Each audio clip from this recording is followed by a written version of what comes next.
Hello and welcome. What you are about to watch is CNN with no evidence whatsoever try to push a two-part narrative. First, that this virus came from a wet market, and second, that we should all be very afraid of our rogue president saying it came from a lab, hence it may piss off China, and that would be very bad for us. Don't mess with China. The idea is to make you afraid and fearful that Trump is our president. What else is new from CNN?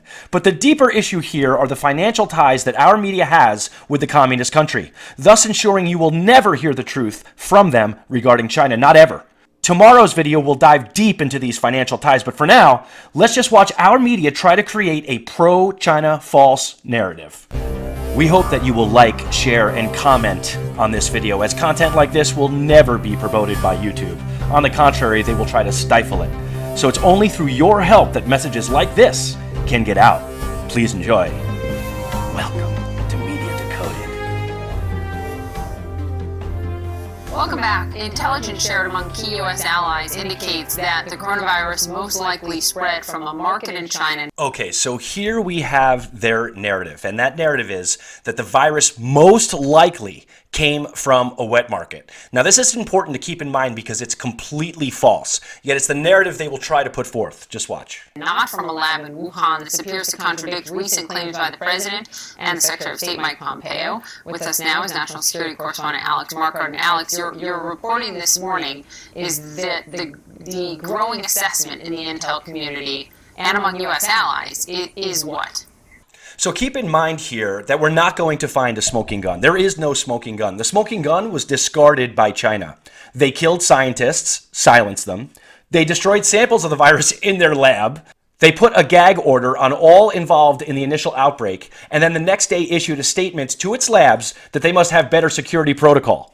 What more evidence do you need than that? To anyone who has dug in and done their research, and I invite you to do your own, it's literally overwhelmingly obvious that this came from a lab in China.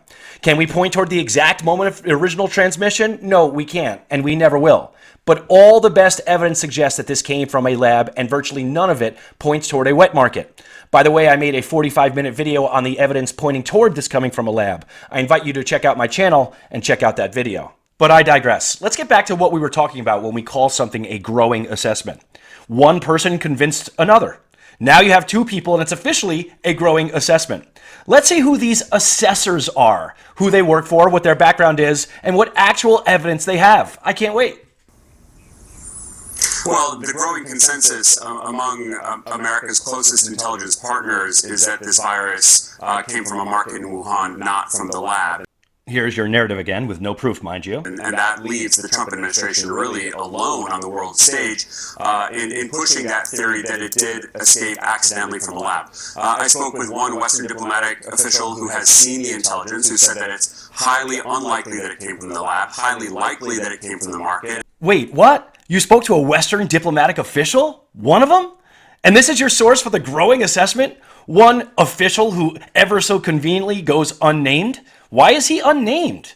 Okay, so we have an anonymous Western diplomat who is saying what exactly? Let's go on.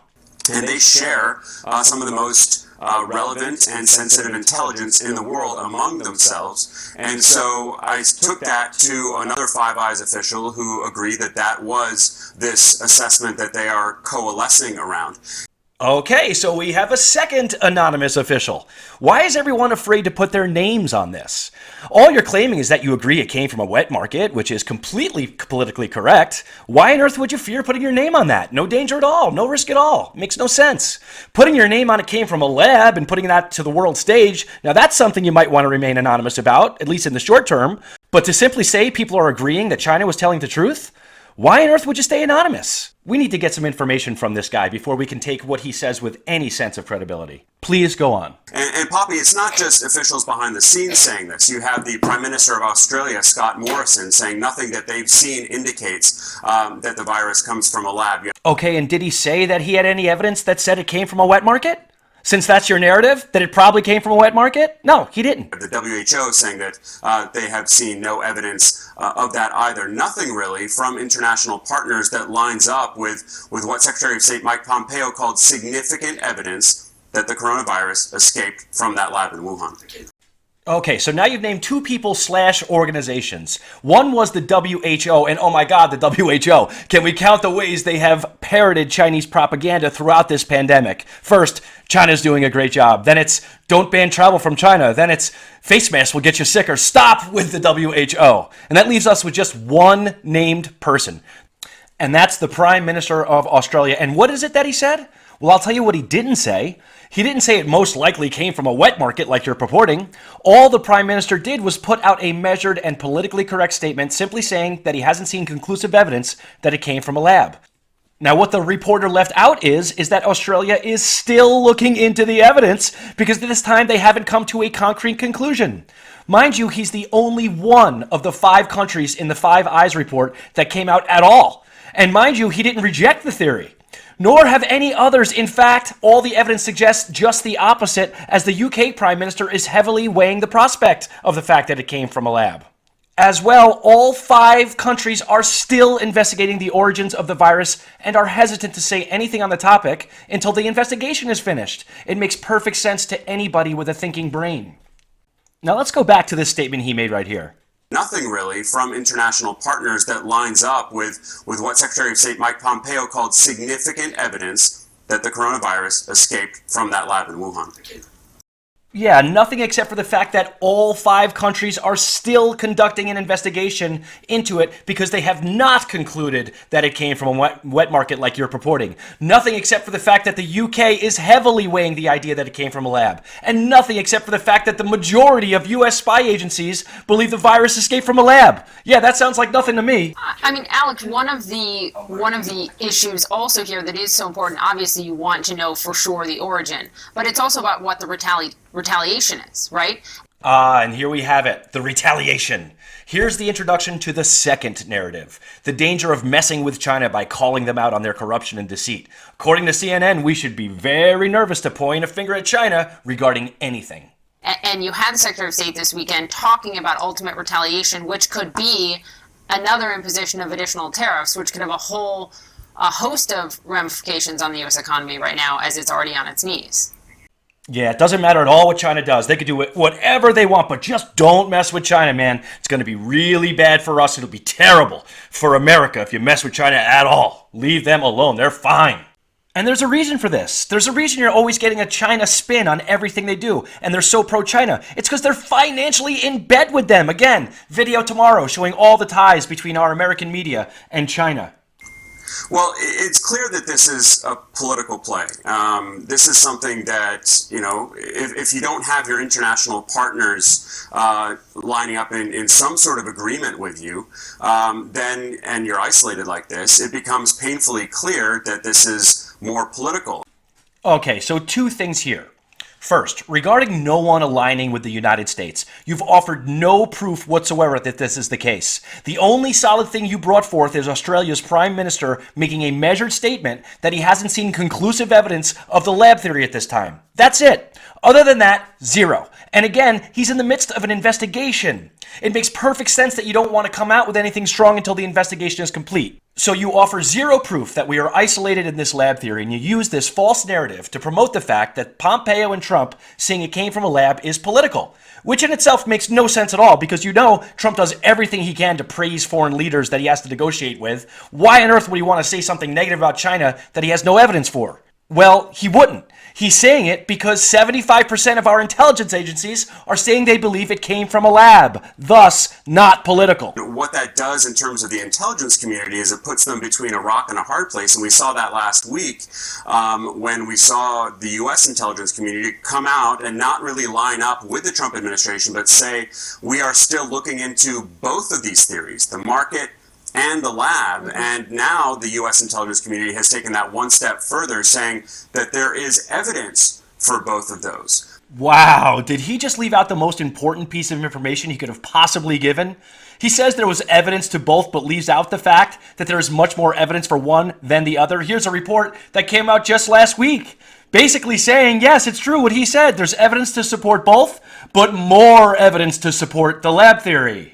Now, I wonder why a reporter would go ahead and tell this story and leave out the most important piece of information. Wonder why you do that. Poppy? Understood. Alex, thank you for that reporting. Okay, so let's sum this up succinctly. The narrative? Every country but ours believes the virus came from a wet market. All the intelligence from everywhere, all over the world. The concrete proof that they offer? Australia said they haven't seen conclusive evidence yet, but are still actively investigating. What the hell? I mean, you can clearly see how important it is for CNN to push a pro-China narrative. Now, I'm about to show you why. Like I said, at the end of this video, I'll give you a little taste, but tomorrow, full report on how our media is in bed with China. But first, let's hear some more pro-China propaganda from CNN. This is what immediately followed this interview. Jim. Well, China is striking back at the Trump administration, saying the U.S. should be investigated for its own handling of the coronavirus pandemic. CNN's Of course it should, says CNN in China. Of course it should. Absolutely. This coming from China, who's killing people. David Culver, live from Shanghai. David, we've watched the rhetoric back and forth escalate. This report from the Chinese state media, which is often used as a mouthpiece for the government, called the U.S. the main exporter of the virus. It goes beyond that. It's given more credit to the Chinese argument that the U.S. is simply putting lies out there. Yep, it's the U.S. for sure that was corrupting the whole thing. Absolutely the U.S., not China at all. They did nothing wrong. But the concern is that this war of words then fuels emotion and can then turn into action. And that's highlighted in a report by Reuters that's out today. And it mentions a report that went all the way to the top Chinese leadership, including President Xi Jinping, according to Reuters. And this was essentially framing the anti-Chinese rhetoric and the sentiments as being as high as they were going back some 30 years to the Tiananmen Square crackdown. And the concern there from the Chinese perspective is that the U.S., as they frame it, could be pushing hostility that then would lead them to have to prepare for armed conflict. Bingo! And there it is. Narrative number 2. Be very afraid of this rogue president, else China may just kill your ass. Be very afraid of China. You heard? Don't piss them off. Armed action. Be afraid. That's how they have phrased this. So it's frightening to hear those words, but it also is the reality of where things are right now. All right, enough out of this schnook. You get the point, right? Be afraid. It's terrible. It's frightening. It's, just don't piss China off. All pro-China stuff here, all day, every day, CNN. Let's take a little just brief glimpse into, maybe it's even a preview for tomorrow's video, but I'll just give you a little preview and why CNN is so pro-China. Quick glimpse. Well, to see why they're so pro-China in their news and why they're so biased toward China, all we have to do is take a look at who CNN is and who owns CNN. And we quickly find out that it is AT&T, the parent company. So then we just look at AT&T, and let's just take a look at what they're doing in China. Oh, here we see in 2005, expanding business. In 2017, expanding business. In fact, for 30 years, AT&T and China have been doing business together. Now, this isn't a small part of AT&T's bottom line. It's a huge one, and a growing one. Knowing this and knowing that China is extremely sensitive as to how they're perceived throughout the world, do you think for a minute CNN is going to give you fair news about China? Hell no! If they did, China would shut out AT&T in a second flat. The result would be a huge hit to its market cap, jobs lost, and a major shift in the global power of AT&T. They aren't taking that risk, trust me. And therefore, you should definitely not trust them. Well, that's all I got. Hope you enjoyed the video. Please remember to like, subscribe, and share. YouTube's not going to give me any breaks, I promise you that. Thanks for joining me on Media Decoded.